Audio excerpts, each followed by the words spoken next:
My father loves the weather, and he loves excitement. And so when we heard there was a tornado, well, we already had a routine because there were many tornado warnings, and I lived in Knollwood. There were no basements in Knollwood.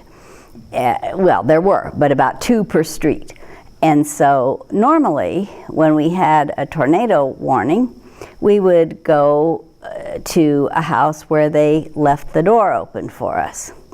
So this tornado, my father was sitting in the house and he was starting to look outside, and my brother looked outside and saw the huge tornado. It must have been near to Burnett's Mound by that time. And he said, "Dad, I think you better come outside." And so my dad went outside and he started looking at it, and the sirens were blowing.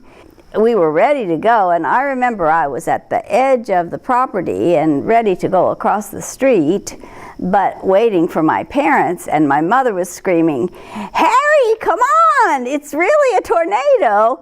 And my father was just fascinated watching this thing because it was so huge. And of course we should have been running, but we were waiting for him. So all of a sudden, I turned around and I looked up, and the whole sky was filled with this gigantic tornado. I mean, everything I could see was this tornado. It looked like it was 1 or 2 blocks away, and I think it hit not too many blocks away from us. And I could hear the sound of a loud train. Everybody always said it sounded like that, but I'd never heard it before. It sounded like the loudest train I ever heard. And we were pretty scared. And finally, my father said, "Okay, let's go." And we went across the street, but for some reason, they had their door locked. So then we came back across to the next house that we knew had a tornado, a basement for a tornado shelter.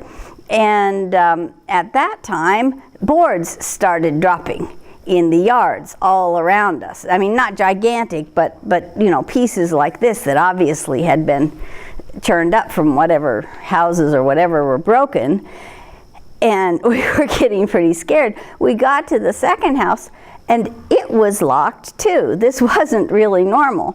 So finally, we ran as fast as we could to the third place we knew, and they had left the door open. We went down in the basement, and I think it must have just gone over around that time. And the next day, when we saw that newspaper, the one that I remember that you have right over there, we saw the path, and we're not too far from Washburn, and we're not that far from Burnett's Mound, and we saw that the path of the tornado was going straight for our house, and at that point turned just a little bit, and we felt very thankful